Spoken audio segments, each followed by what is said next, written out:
welcome back to another episode of Making a Modpack. Last episode we looked at world generation. I decided to go with realistic world generation, but other options were biomes of plenty. You could go with a void world to make a skyblock, or whatever you want. Now today we're going to get it set up in creative and start building things. First of all, the mods I'm going to be using will include carpenter's blocks, chisel, ender IO, extra utilities, and a couple others. But before we actually go into the game, we're going to make a couple of config changes. Now all you have to do is right click or just look on this side of the launcher and you'll notice there is a config folder. So you just click on that and it brings you right to your configs. So we look down the list, ender IO is second. We're going to go in there. We're going to go into the enderio.config. Enderio has a lot of configs. And we're going to edit with Notepad++. I showed that off in the first episode. Okay, so what we're looking for here is the staff of traveling. And we just search for it. Blink through blocks. Load and loot tables, travel anchor scale,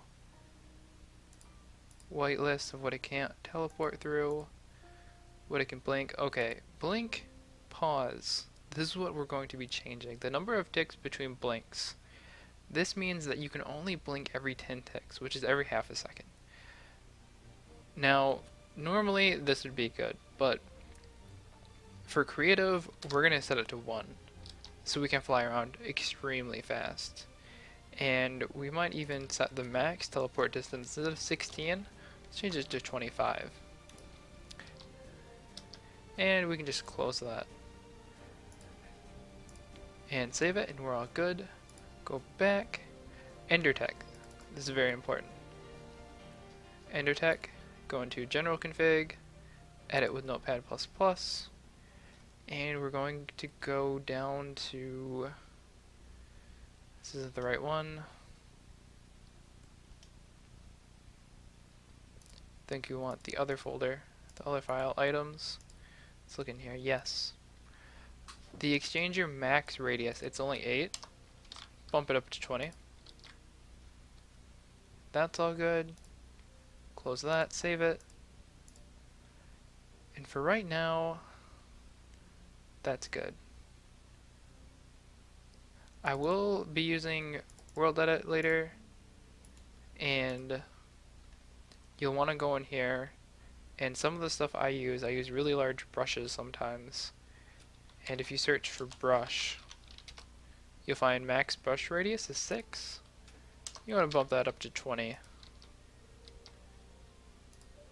And then go ahead and save it, close it, and let's go get set up in creative.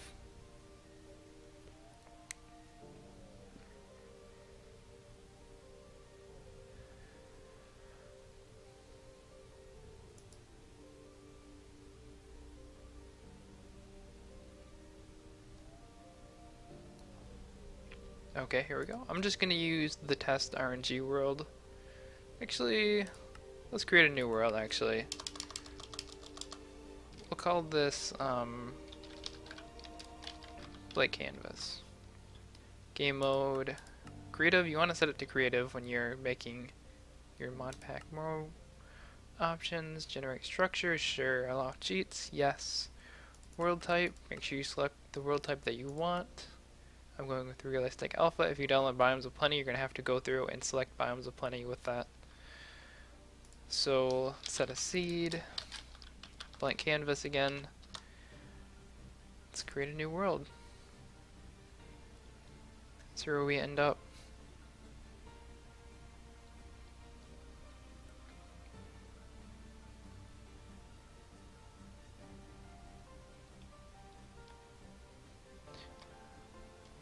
And desert, plains. Let me just find a spot real quick. Okay, I think I'll start building over there. Looks nice. And like I said, flying around takes a long time. So because we did that, we can get a staff of traveling and we can fly much faster. Now, with NAI, you'll come into your creative world in creative. You want to go up here to the C, go to creative plus. And then I have all these already set up. However, I did this in another world, and unfortunately, block IDs are per world. So if I go ahead and load these up, hey, it actually works somewhat. These are fine. These are not fine, and that's not even right. So let's just go ahead and delete these. I'll show you how to set up these tabs, which I use all the time and are very useful for creative map building. So first of all, you can do /clear, and it'll clear your entire inventory, and you just left click on this, and it saves it. So every time you hit load clear, it'll load nothing. So you have a bunch of stuff in your inventory, load clear, gets rid of all of it. You can rename these by right clicking and just typing. So I like having a clear tab and a build tab. And what do I like having in my build tab is a bunch of items that make it fairly useful to build things. I also include creative items, so if you just search creative, you can find all these creative items that give infinite power, and just do stuff that you want in creative mode. So you want to get a creative exchanger that's from EnderTech that'll allow us to switch out items and blocks on the ground. You'll also want to get the wand, the super building wand from Extra Utilities, and it's always nice to have a wrench of some sort, or even like the crescent hammer from thermal expansion, and of course the staff of traveling to get around. So you just left click on build and it loads build, and then to go on to the next thing, you can just clear out your inventory and we can load up some chisel. We just grab a bunch of random chisel blocks, just whatever. Probably the new rebel blocks, and maybe the giant fan, maybe a little fan, and then we save that, and then you can go and you can find all your C-tones blocks after you clear that up. Find all these that you want to build with, whatever, grab a bunch of stuff, get all your pallets set out if you're that much into it, and you can save it. For HQM, I would say hardcore questing mode, probably get like a, first of all, a quest book, quest delivery system, quest tracking system, quest gate. And there you go. If you ever want to edit these, like if you load up HQM, you notice that you can't save anything to it. What you want to do is you want to load up the one you want to edit. You click X, you can add stuff to it, and then you just save it right back. So that's all that. Now, I'd like to show you what I have in my build tab. Now, of course, the super building wand, most people know about. You can usually build things, however, sometimes it's derpy and you have to replace the block. And that's pretty nice. You can build a lot of stuff with this. You don't have to have anything in your inventory because you're in creative, and it'll just build out anything that's in the world already. Now if you want to change something in the world, you can use this creative exchanger. And how this works is you can go up to any block, you shift right click, and then you can exchange.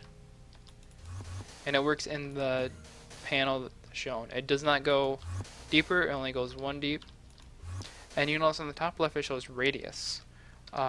By default, the page down and page up will change the radius, and normally it only goes up to 8, which is alright for survival. But if you want to do something huge, like for instance you want to start filling in this whole area with red sand, it can take some time. So that's why we went into the configs and we set the max radius to 20, and this will cover a huge area. Of course, the only problem is that since it only works in one axis, it won't go down. But it will go out pretty far. You can also shift page down and shift page up to go from radius 1 to all the way up to radius 20 without having to hit the button so many times. Then of course, staff traveling, you just have to hold space and shift at the same time. Normally it's just shift and right click, but since you're flying you don't want to lose any elevation, because otherwise you'll just go down if you're holding shift. And just like hold the right mouse button and you can go pretty far with this. You can also make waypoints with Journey Map if you have that installed. And the reason why I say install chisel is because these chisel blocks will make anything, pretty much anything, look good without even having to try. You can put in some hex platings, put in the new fans,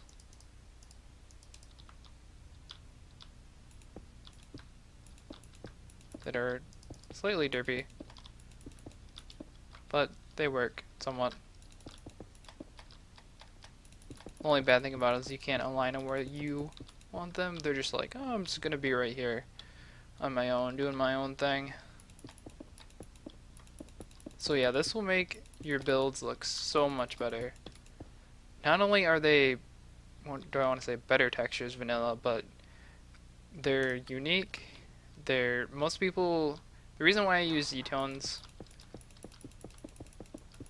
even though their textures are a little bit derpy, it's just that a lot of people haven't seen Z-tones textures. So it's something new, something unique. And next episode we'll get into building with world edit, which is a little bit tricky, but I'm sure it's not too bad.